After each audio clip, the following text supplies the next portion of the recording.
Well, welcome everybody. It's great to see you.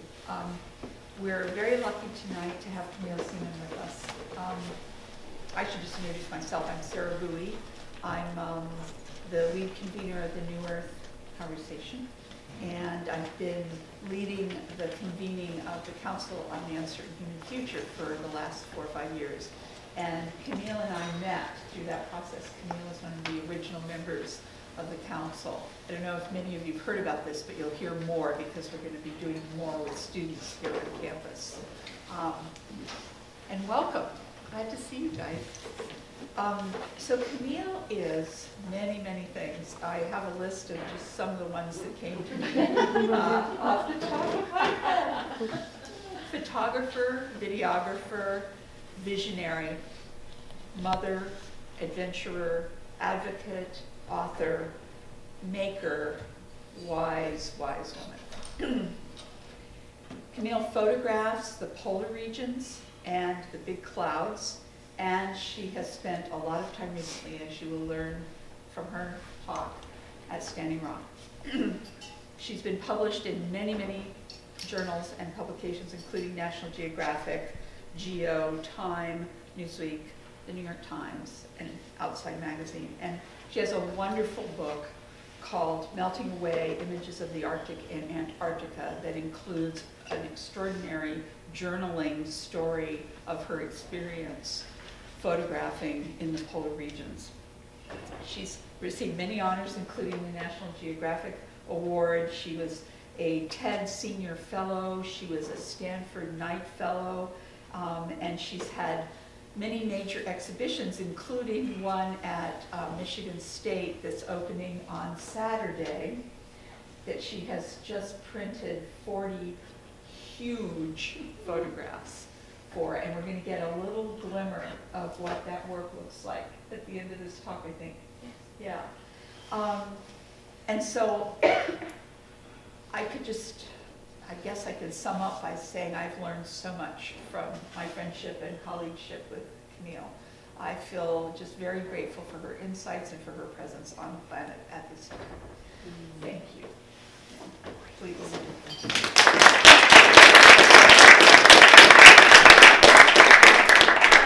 So I've actually never spoken to an audience about my time at Standing Rock, so you guys are my first. And I mean, it was a life-changing event, and it's like, how do you even begin to talk about that? And what's great is I'm not the only one. Anyone else here been to Standing Rock? Now I raise your hand. Yay!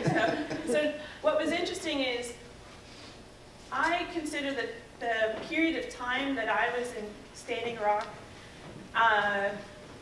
I call it the time of the Great Remembering, and I'll tell you why as we go through it. The day that I left is when things got violent, and it was not because I wanted to leave, it's because I had a ticket and I had to leave. I'm starting the story by telling you the end of my time there, which was me standing at the airline checkout counter crying, saying, "You don't understand," and I'm showing on my phone the live feed of the police moving in and destroying the camp. And she's like, "I'm sorry, I can't change your ticket, there's no other flight." So I had to get on that flight, and it was devastating, it broke my heart. I tell stories in a very non-linear way. I'll be jumping around, and hopefully it will make sense. Everyone can hear me okay, though? I have this mic, I don't know if it's actually working. What's that? Tilted.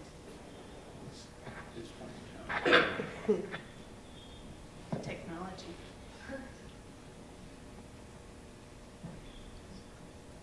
If I tilt it. Can you hear me now? I have to talk like this. Hello. Hello. Okay. It's going to be one of these. I didn't know about Standing Rock until probably July of last year. And the way that I came to know about it was as most of my great ideas, through my daughter. My daughter, who is 17, I did her genealogy, her DNA, and discovered that 2 of her ancestors were Mayflower people. And from my side was Indigenous and African American. And there was a really interesting thing that popped up there. She suddenly wanted to learn about both sides. And so she asked me to take her to my reservation, which I had not been to in 25 years, on the eastern tip of Long Island in Southampton, where the Shinnecock tribe. And traditionally we're a small whaling tribe. Now we have oyster farms and we still fish. So I took her. And when we were there, I said to her at one point, do you feel more connected now or less? Do you feel more native now or less? And she said something that kind of broke my heart a little. She said, I feel less because they're so much darker than me.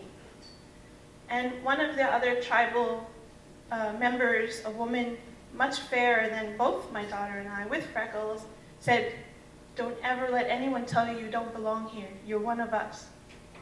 And of course that made me happy, but it started this thing. I remember not that long ago being asked to come speak to a group of 2nd graders about what it meant to be Native American. And I remember walking into the classroom and watching these kids' shoulders visibly slump because I wasn't dressed in buckskins and feathers and I don't know what they had been taught. And then there was the flip side of that. I read a thing saying that if you polled the average 3rd grader, they thought Native peoples were gone, that we were all gone, no longer existed. And that broke my heart as well. So I decided to start, I do very long-term photo projects. I decided to do a photo project called We Are Still Here. And you can check that out at wearestillhere.org. And I started with my own tribe, doing portraits of people, formal portraits, where I sat them down and I always asked the same question. If this is the image that survives 100, 200 years into the future, that your descendants will know you by, how do you want to communicate to them about who you are and what your life has been like through these images? And suddenly it's very, some are tricksters, they do a bit of clowning, and it set this thing rolling because I immediately, if you look at this gallery of photos, you'll see incredible diversity. From crazy curly hair, to light eye, to red hair, to purple hair, to you name it. We are, and we consider ourselves Native, Indigenous people. And so I started to travel around from reservation to reservation with my daughter, photographing different tribes. And this summer I started a Crow agency in Montana. And then from there we went to Pine Ridge. And from there we went, I'll just slow down a little.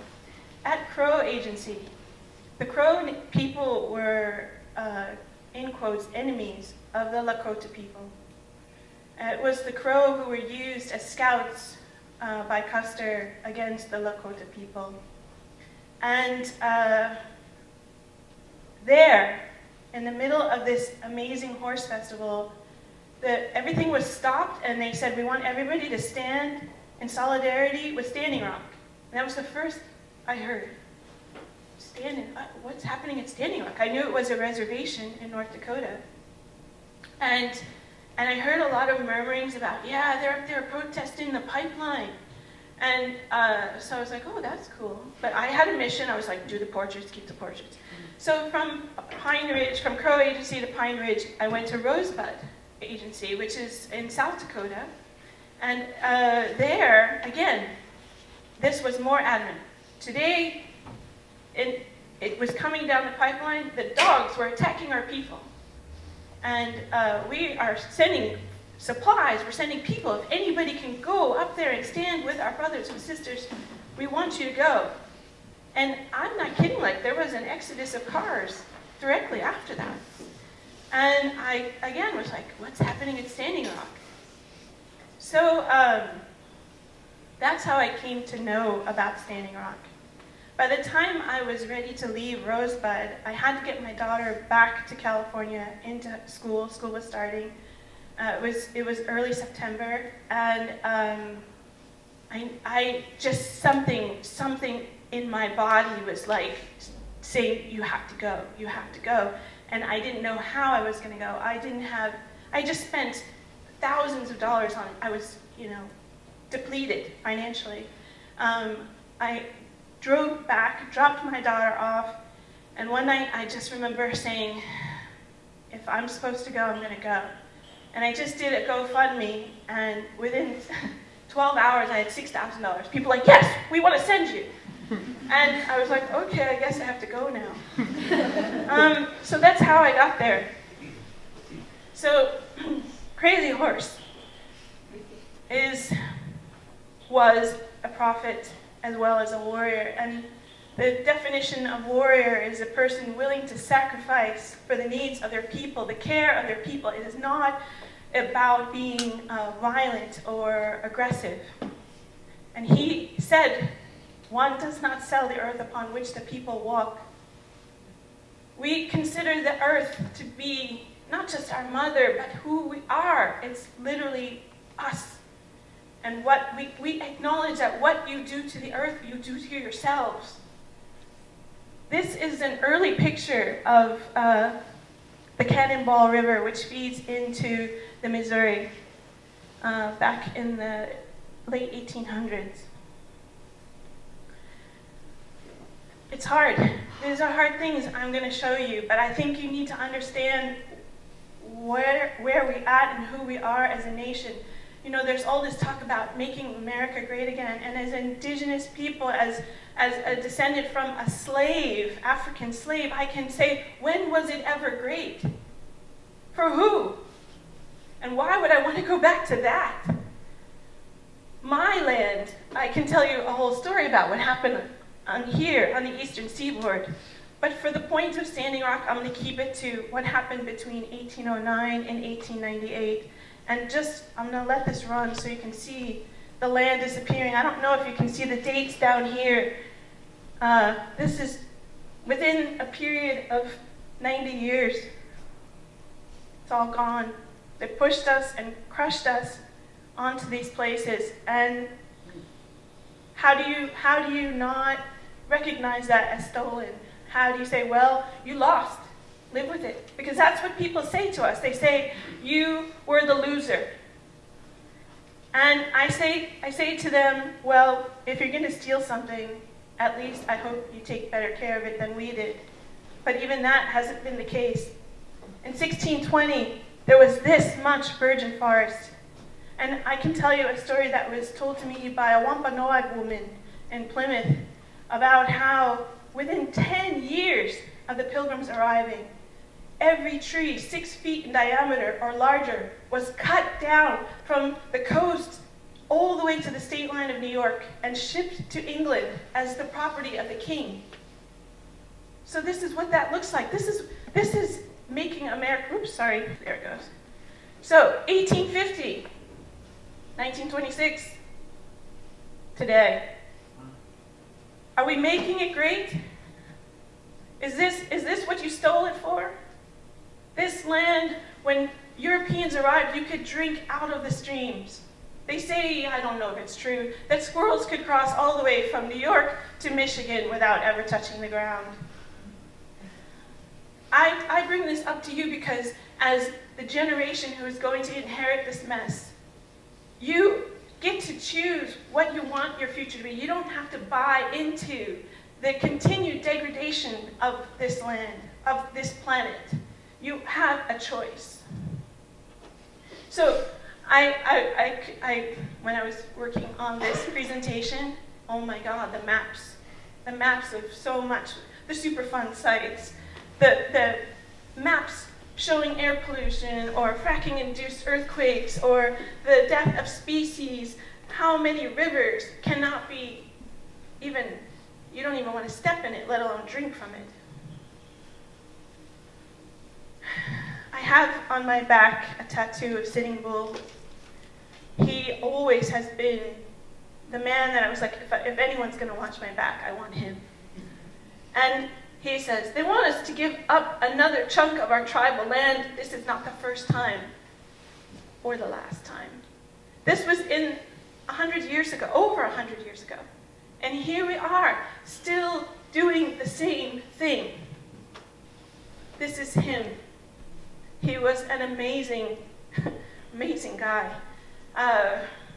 He was part of the defeat of Custer at the Battle of the Little Bighorn, which the Lakota people call the Battle of the Greasy Grass. And it is no coincidence, I'm sure, karmically speaking, it is no coincidence that Standing Rock is this man's land. This is the land where his descendants now reside, where his body is buried along the shores of the Missouri River. They defeated Custer, a modern, powerful military force. And so with that spirit, when that call went out, when LaDonna Brave Bull said, I need you to come stand with me and help me to protect the water, we came. So this is flying over the Missouri River just before the area that is Standing Rock. And I want to play for you a piece of sound with this. Hopefully it will be loud enough. But every morning in the camp, before sunrise, in the dark, either by horse or by car, riders would come through the camp, and this is what you would hear.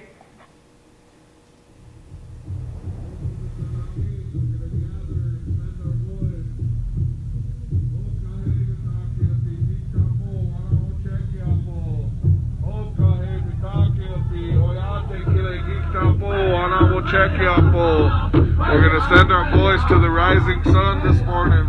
We're going to gather. Wake up, relatives. Wake up, relatives. Wake up. It's time to protect the waters. Every morning, that's how we were awakened. And it was not to go eat, it was to go pray. I can't tell you how frustrating it was to see the media again and again say these were riotous, violent protesters, doing no good, breaking the law, when what I experienced was something very different. I just want to show you a little bit of the specific area we're talking about. And this is the Missouri. The Missouri, I don't know if you know this, it's the largest river in North America. 18 million people downstream from here rely on that water for their drinking water. And here you see nice little Bismarck. Here's the Cannonball River. And Sacred Stone Camp is right where the Cannonball River meets the Missouri. It's called Sacred Stone Camp and Cannonball River because before it was dammed by the Army Corps of Engineers, the rivers were so powerful, had such a mighty convergence, that these unusual round stones would be found in the river called cannonballs. And so Sacred Stone is named in honor of these ball stones that were considered to hold medicine, great power and energy. And what was something beautiful happened while I was at Oceti-Sakowin was a lot of those stones started to come back from all their corners of the country to gather again. When those 7 council fires were reunited for the first time since the Battle of the Little Bighorn, the Battle of the Greasy Grass. It was very powerful. So here you can see the boundary shrinking. And this, I have to tell you again, even with my tribe, with every treaty made with the people of this nation, not one, not a single one has ever been kept. Promises broken over and over. We say, oh, we're going to take the plains from you, but we'll give you this. And then a few years later, we'll give you this. And oh, now you have to move to this. Again and again. And this is just in this area. Multiply that times all over the country. So here's the current boundaries of what we know, what we call. And they purposely broke up the bands, put them on different reservations, divide and conquer. It's the same thing that's happening now. Fight amongst yourselves so you don't notice that we're stealing your forests, we're stealing your rivers, we're stealing everything. But this is really the greatest point of contention. That pipeline was originally routed to go north of Bismarck, a mostly wealthy Caucasian town. And they decided that's just not acceptable, that's dangerous. So we're going to reroute it, and we're going to reroute it just a half mile above and through treaty land. And that's where I ended up stepping in. You can see there's a little map here about where the camps are, just at the convergence. What the goal was for the water protectors there was to try and delay, as long as possible, another pipeline. This is our country, with veins of black running through it. And again, I say to you, this is a choice. We know sustainable technologies exist. We don't have to do this. We know that the future is a dead end if we keep going this way. Not just for us, but for the entire planet. So why do we hold so tightly to these pipelines? So this is the experimental part. Oh, oops. I learned great humility pretty quickly at Standing Rock, as you saw from that picture. I went, and because I'm older, I was like, I need a level of comfort. I brought with me a large tent, air mattress. I had a separate tent for my portrait work, and I set them up. It took me all day. When I drove in, I was so emotional seeing all of these people camped, and the teepees, and the sound, and it was so welcoming. You know, when you get to the gate, they say, "Welcome home."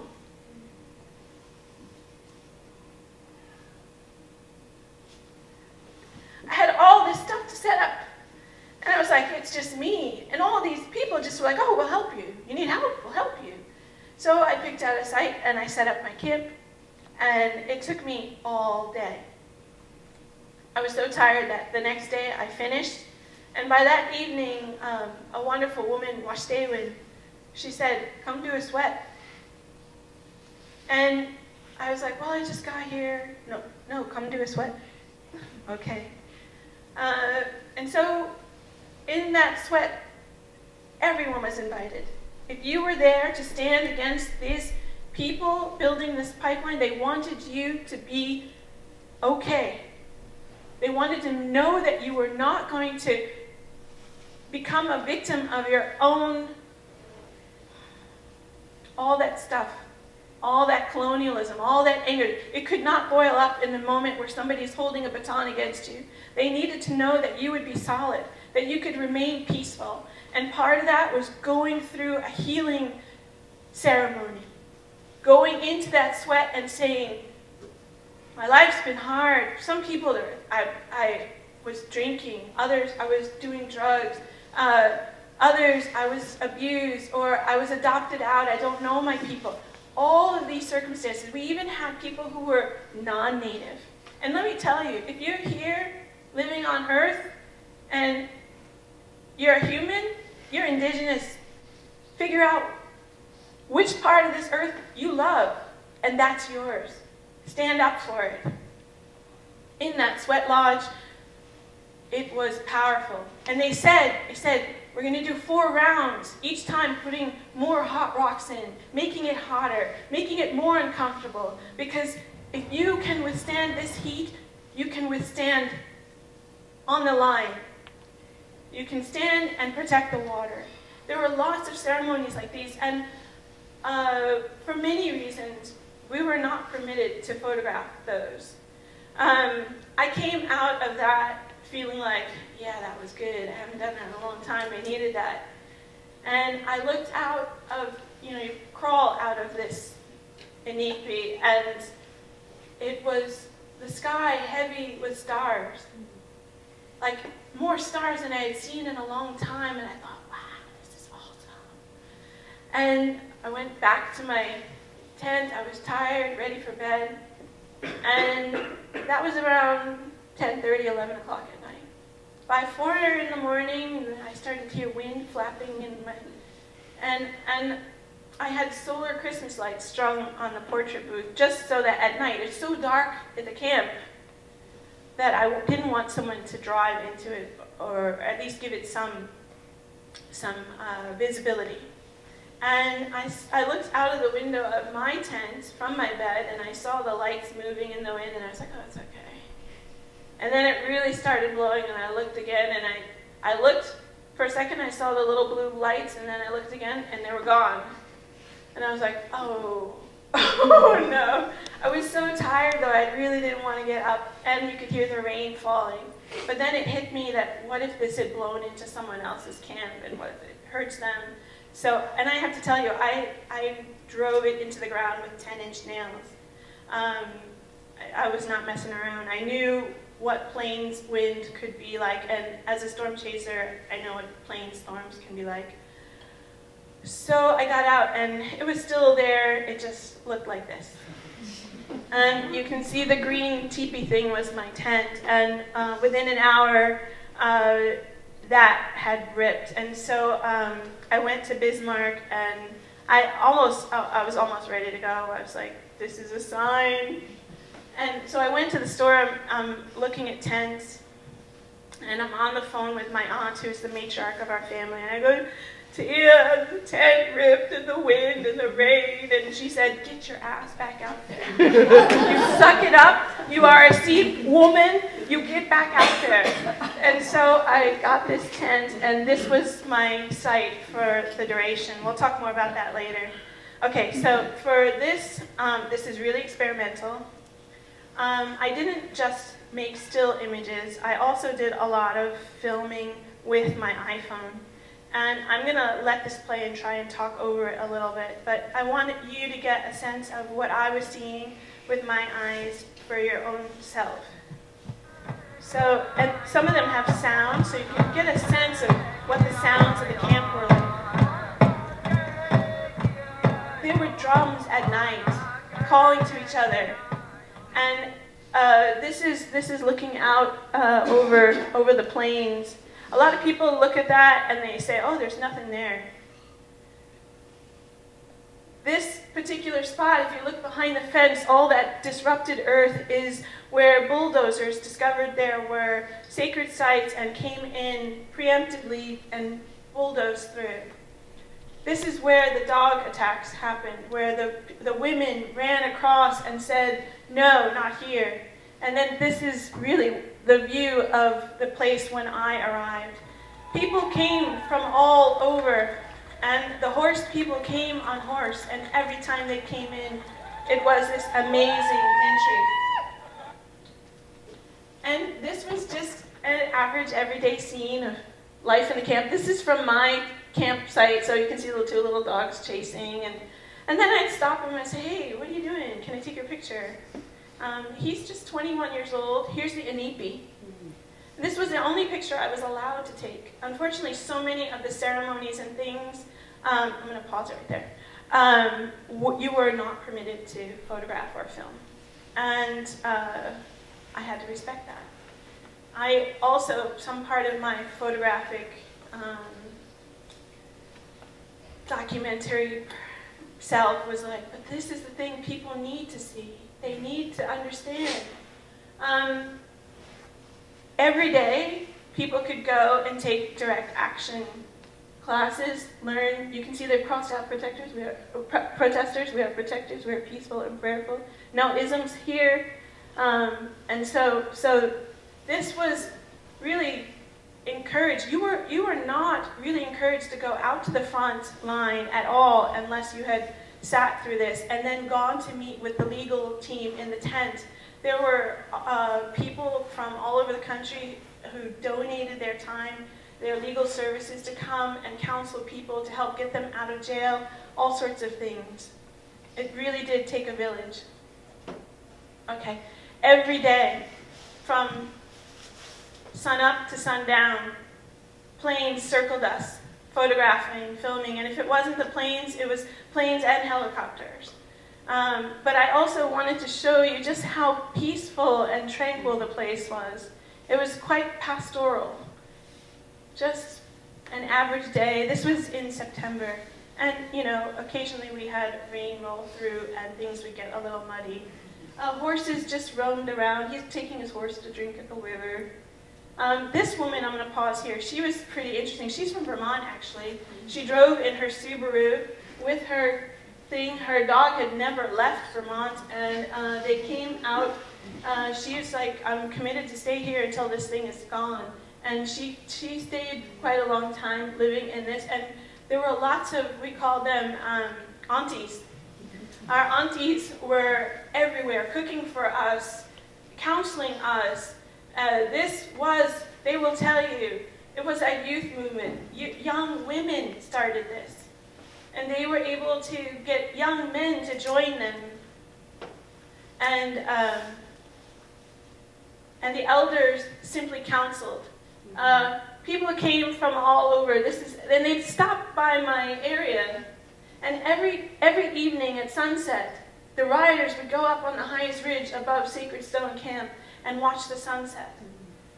It was really, you know, you sit and you're by the river and you have these drum sounds and you're seeing this, and an elder from Standing Rock didn't live with us at Ochenisakwin, came to visit, and he walked through and he said, how does it feel to be free for the first time in your life?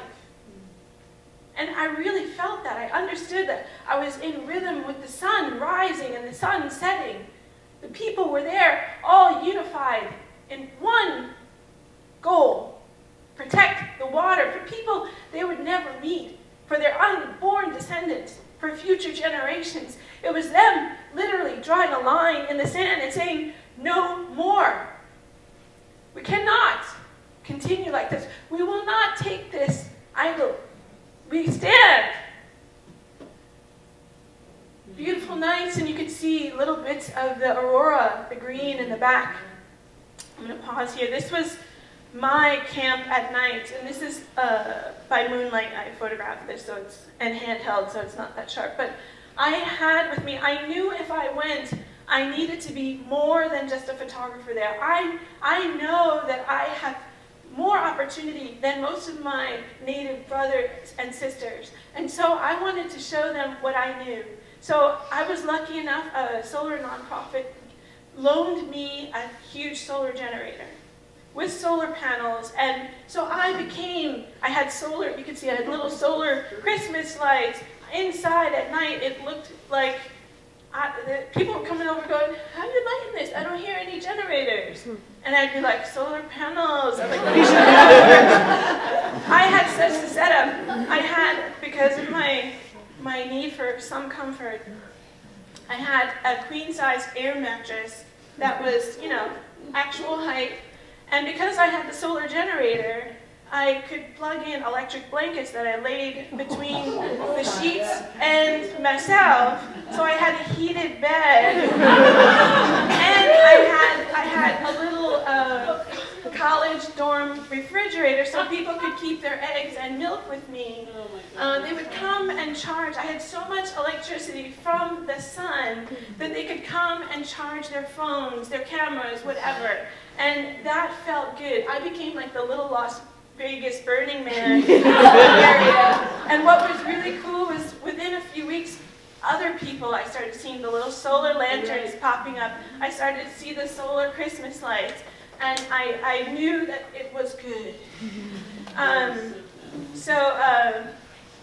It's part of why let's see, is it going? Why are you not going? This was sunrise, and I have to be honest, there were only a few I actually got up for. I would listen from my comfort of my heated bed.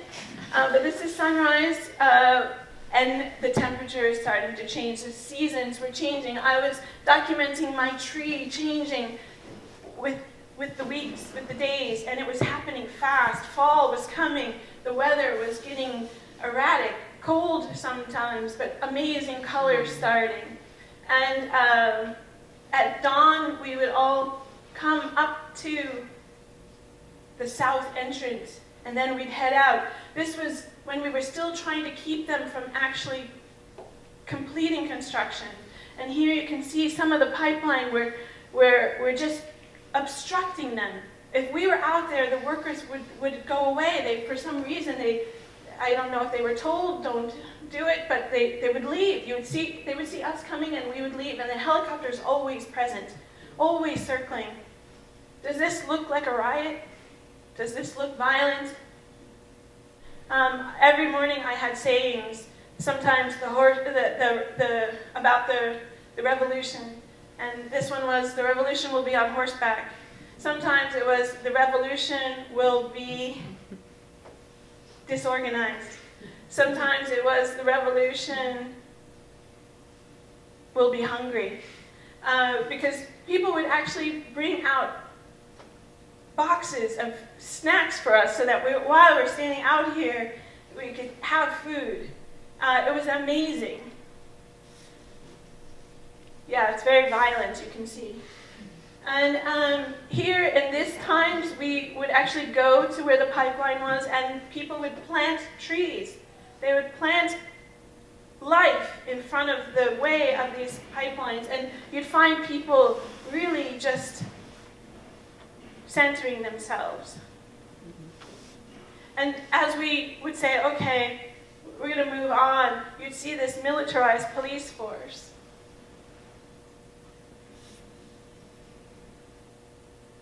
This is the entrance with all the flags, another day. I think I wanted to just show that it was an incredibly tranquil thing.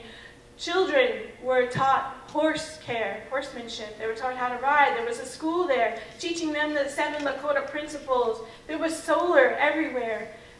There were trucks and trucks of food that were brought in by a company, I guess called Thrive or something.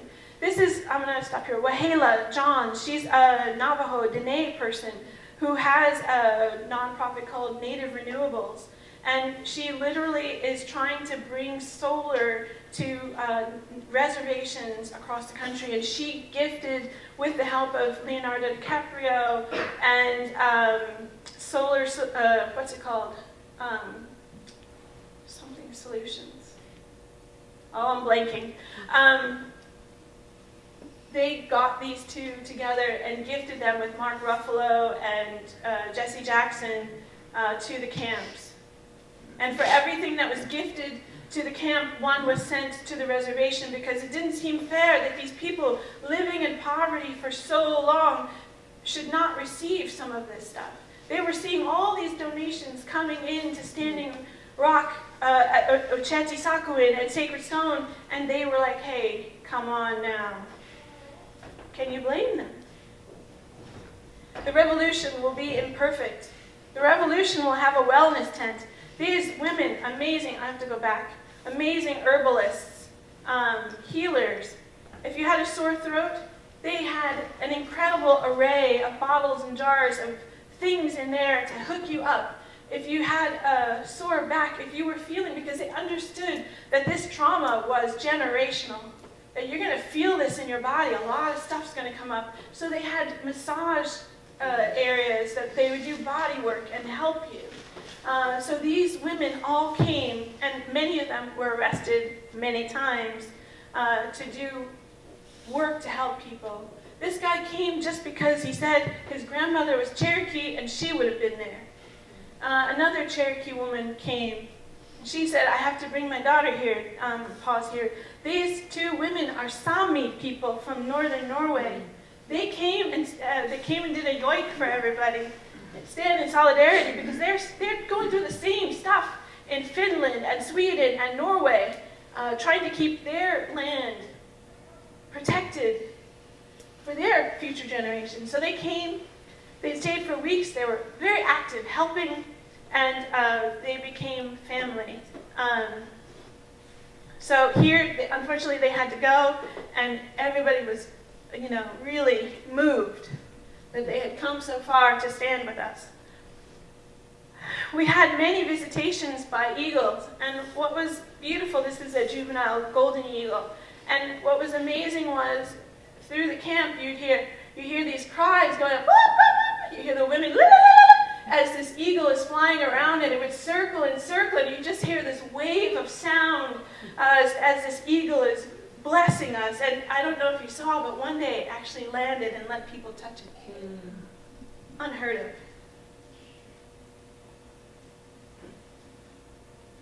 So fall is really coming on. One good windstorm. I cannot express to you how battering the wind could be, how defeating, how tiring it was. And it took me a few weeks before I was like, you know what? I think I just need to sit in my car. I just need to be out of the wind for a minute. Because just hearing the tents and the flags and all that flapping in the wind was very tiring. I started to walk around, and the writing was on the wall. You can see the trees are starting to change. People are starting to pack up because they know, oh, I wanted to pause here.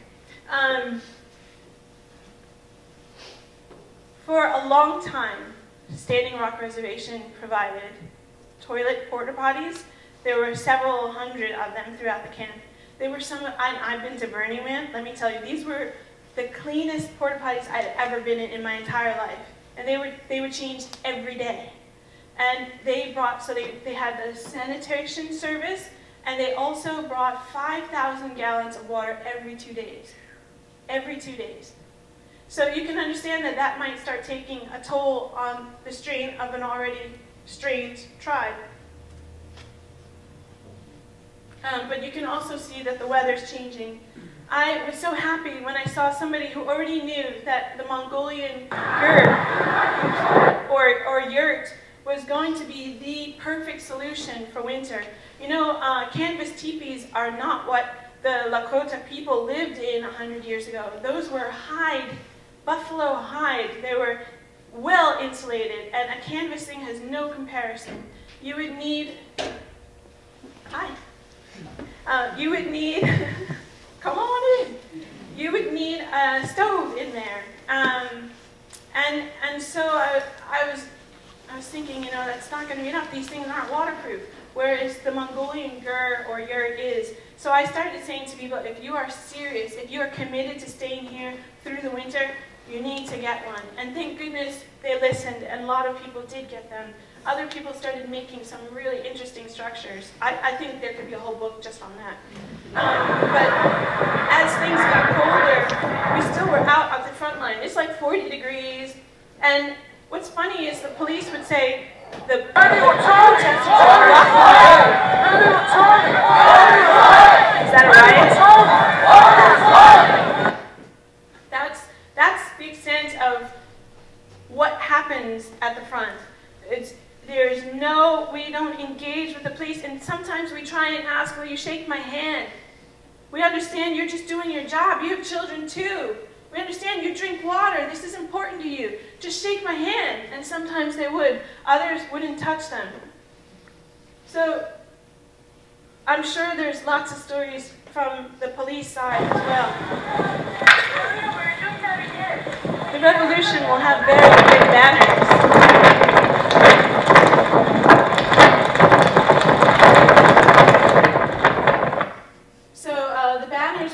By an artist from San Francisco who came with his truck, silk screens and everything, to help people make these banners on demand right there. And having that uniformity, that really nice design has been critical and important in the message. So here's when things started to go a little bit sideways. This is when Shailene, what's her name, was arrested.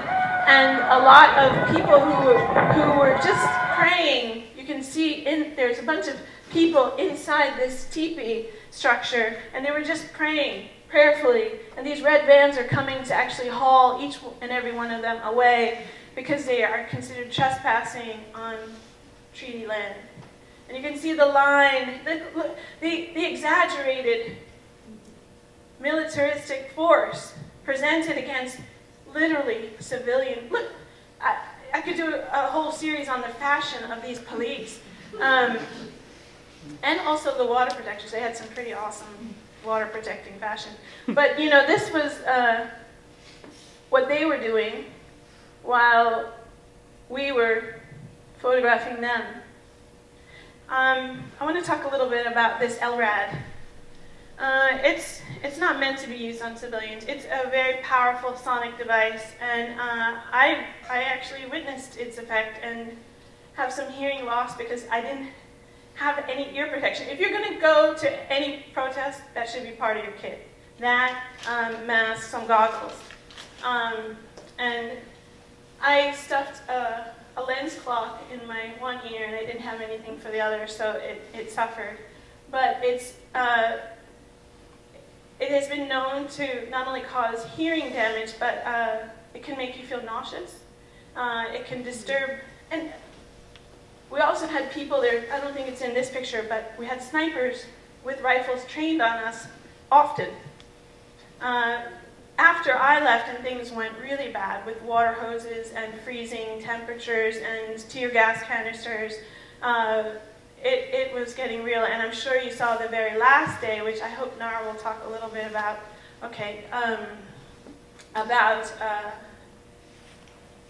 the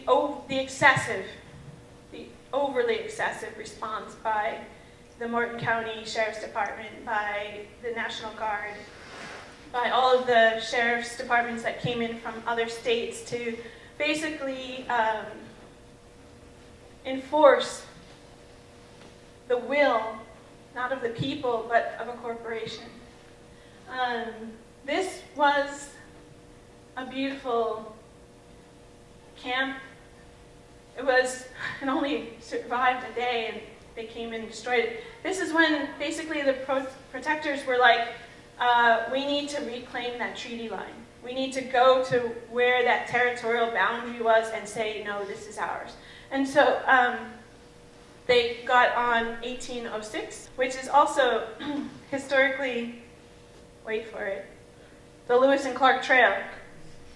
This is where Lewis and Clark came through. And this is the people saying, we're taking it back. They took everything they could find, hay bales, barbed wire, wood, rocks, tires, you name it, and made this. And anytime a car needed to get through, they would dismantle part of it. They weren't about trying to stop all traffic. They just wanted to basically say, this is ours. The revolution will have division. It will not be congruent. This was more of that, what they were calling riotous action. People just praying behind the lines of the roadblock. And unfortunately, this horse was the horse that had to be put down because it was shot in the leg with a rubber bullet or something. Horses were a huge part of the life at the camp. They were considered to hold great medicine, and at one point, oh, I gotta go back, sorry. Like I said, this is an experiment. I've never done anything like this, so hopefully it's working for you. So quite often, runners would arrive. Young, here they are, runners, Indigenous. These guys, I think, came from Pine Ridge. And they had run over 1,000 miles in relay. So when they get tired, they hop in the van, somebody else hops out, keeps running. So they're constantly moving. And this is how it started. I don't know if you guys know this, but Bobby Jean, she was a teenage Standing Rock girl, and she heard that she saw this thing in the paper that they were going to put the pipeline next to the reservation. And she was like, what? She didn't think that was right. And so she went to the council, and they didn't seem very disturbed by it. And so she went back to her friends, and she said, we need to do something to raise attention. So first they started doing runs on the reservation, and then they started doing runs to Washington, D.C., and it grew and grew. And so running is an incredible part of Indigenous youth resistance. So this is, you can see everybody walking to the main camp to welcome them, and this horse was just horsing around, I guess. This is one of the first permanent Mongolian yurts that was brought. And what was amazing was, okay, so here's Washtewin and here's Flores. And they contacted this Canadian company that imports yurts from Mongolia. They're made by Mongolians, still in a traditional way. Those cables are all made with horsehair. There is not anything in there that wasn't made or touched outside of the original way that they do it in Mongolia. It has the traditional felts, which are made with cashmere goat, so they have warmth. And so the people who built these in Mongolia sent a message, a note, saying, we stand in solidarity with you, and here are the decorative liners for the inside as a gift. And they gave them 25% off of the cost. These were some more of the youth that were key and still are key to what's going on in Standing Rock. More Northern Lights. Sometimes at night it was just so fantastic. You know, we'd just sit out by the fire even if it was cold and look at the sky. So by the time it was getting ready to go, it was pretty clear that winter was coming. These riders are the Dakota 38. These are the same riders who do the memorial, Wounded Knee Memorial Ride every December. They ride through freezing temperatures to spark the memory of what happened. The massacre of innocent women and children that were praying for the white man to go away, for the hurt to stop. And so these guys, what they did is they actually rode up to the Bakken oil fields in the corner, northwest corner of North Dakota, and counted coup. Do you guys know what that is? Counting coup, as a warrior in a warrior society, especially a horse society, it's considered braver, and a much braver act to go up to your enemy and touch them and not kill them. It's like saying, I'm not afraid of you. And so these riders took with them the prayers of the people from Oceti-Sakowin all the way up 500 miles there and back in 4 days. And this is them on their way back into the camp. And when they're coming back, it's understood that they have gathered medicine. They've gathered incredible strength. And this strength is for the people. And it was one of the most moving things I'd ever witnessed in my life is you'll see the horses come into the camp. And they had, first the horses are running in circle. And they said, people, people, make a circle around the horses. And the horses were coming up to the people. And they're saying, touch the horses. Take his medicine. He's giving it to you. And the horses knew this. Here they are coming in. And so the horses are leaning in, wanting you to touch them. And unfortunately, as this really started, I wasn't allowed to film. So this is as much as I can show you. But it was very powerful. And more prayers, more ceremony. This is close to the last day. Last days for me when really it was clear that summer had ended. And I had a ticket to fly out. It was a set date, 5 p.m. And I didn't think anything was going to happen. I thought it would stay peaceful. I thought it would still be pastoral. And I only have this half of the story to tell you. Nara could probably tell you the other half because she was there for the winter and the last day, the clearing of the camp. But I'll let this run, but what I wanted to tell you is on this last day, as things are going down, they're starting to move in with this LRAD, it's going off. The bulldozers and the DAPO people are just waiting on the side to just move in immediately. They did not want to waste any time in claiming this place, and this is what was coming towards us. I would look down to adjust something on my camera, and I'd look up, and the people, the military police, would be 10 feet closer. It was like this force constantly moving and pressing. This was the last photo I took. I said, hey, I kept meaning, Dan, to get your photo. I wanted to do a portrait of you, and he's like, it has to be here, it has to be now, and that was it. So, that was a lot. How are you guys doing?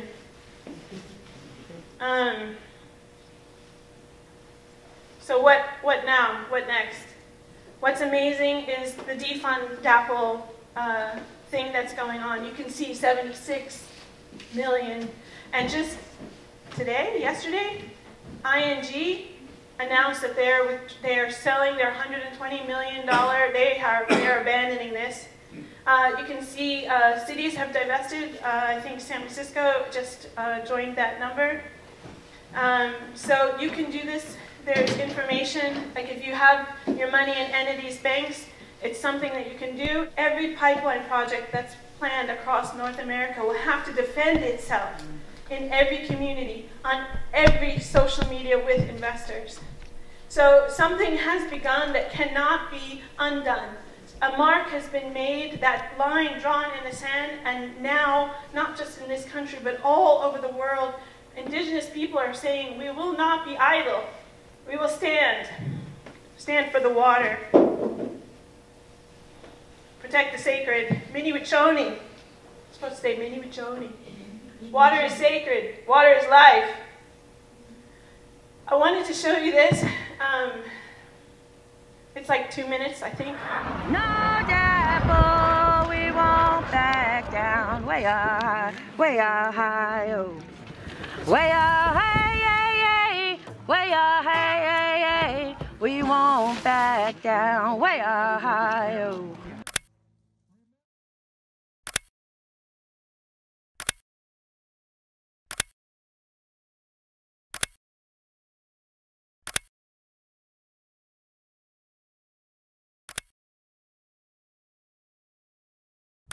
This is where the new beginning begins for a better world. Starting from just a little small camp to a big camp, new families coming together, like the Seven Nations getting back together. It's been over 100 and some years. Keep our culture alive, keep it going, don't forget where we come from. Remember what our ancestors fought for and what we are still fighting for even today. Now there's not that many things we have, and water is the only thing we can call our own and fight for. I think this place will be like a symbol of resilience and resistance and power. Water is our life, and family is everything. Do not give up. You know, prayer is useless unless met halfway with action. The balance of life is understanding that we'll always be fighting. There's never gonna be a victory where everything is just final. The energies, of dark and light, negative and positive, it's always fluctuating, always going back and forth. But we have to be those active vessels to keep that balance continuing. And right now that balance is way overdue. We stand! Water! Water! For life!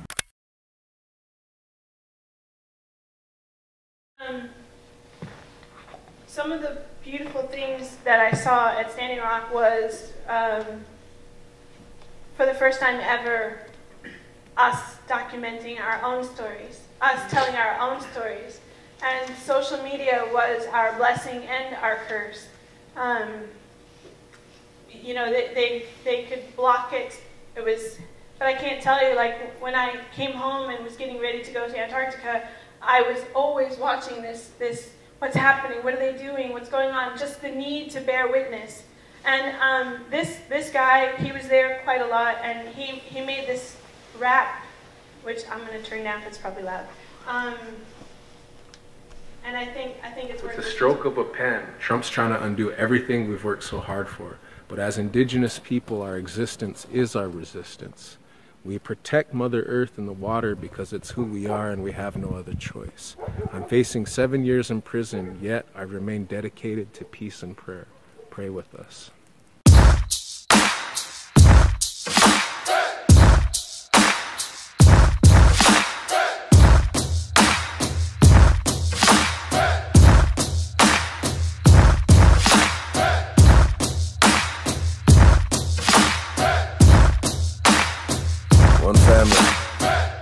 We don't stand who will on earth.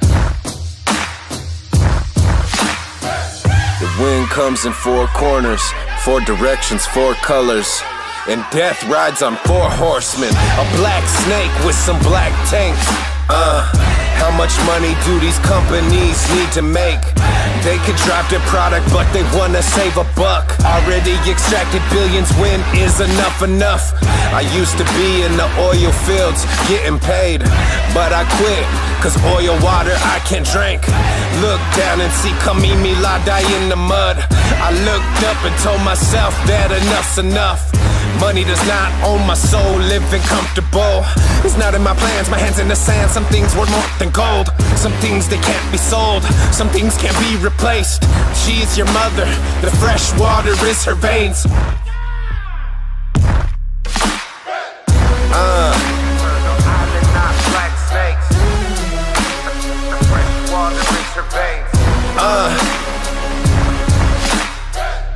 What is going on? Have we all lost our minds? Every human needs clean water to survive. We're sorry, your call cannot be called. Martin County Sheriff's Department. Hi, I need to report an assault. Okay, where did it occur at? Standing Rock. There are innocent, unarmed people being attacked with water in militia-style police, firing at point-blank range with high-powered mace on unarmed people.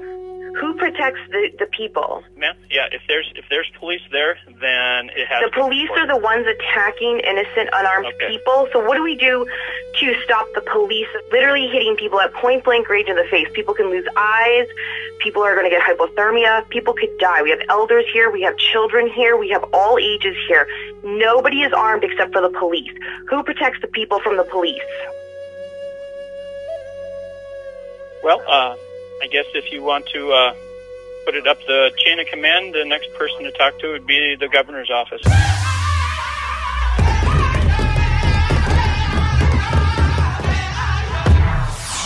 Love is the strongest, this path is the hardest. But if we were strong enough to do it, we wouldn't see it. Our prayers would not be needed, this movement's very needed. Indigenous wisdom unheeded and sacred things depleted. I'm Mexicano, Malacota, and I'm white too. I'm mixed with everyone, so part of me's just like you. Every group of human beings shares the same stars. And if the earth is not your mother, are you from Mars?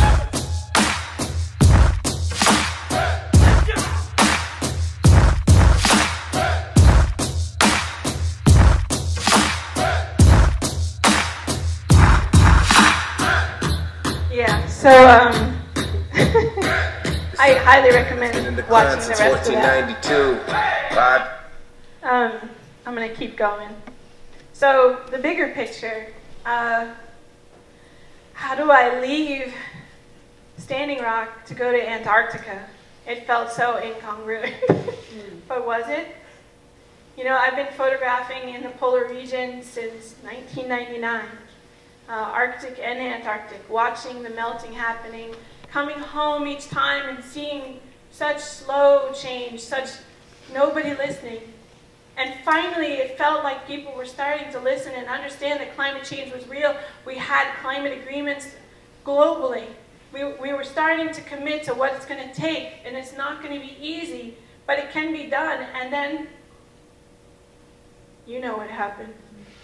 And that does not mean that it's time to sit down and feel defeated. Just the reverse. You're needed more than ever right now. And so I wanted to share with you some of my work from early in Antarctica and the Arctic. And then I'll show you what I did recently.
So I show that to you to say that's your inheritance, that's your heritage, that's your ancestors, it's your water, it's all of us. And I don't know about you, but it's not acceptable that your children's children might not see that, that polar bears may not be around. So this is what Antarctica looked like in 2007 when I was there. And this was this year. I'll just toggle back and forth. Same exact spot. I think I'm maybe a few feet further away in this picture. Now there's a lake. And I used to go to Antarctica in the early 2000s and never see the ground. And now that's all I saw. This is the last thing I think I will show you. Yeah. And this is what I filmed this time.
that's it. That's all I got.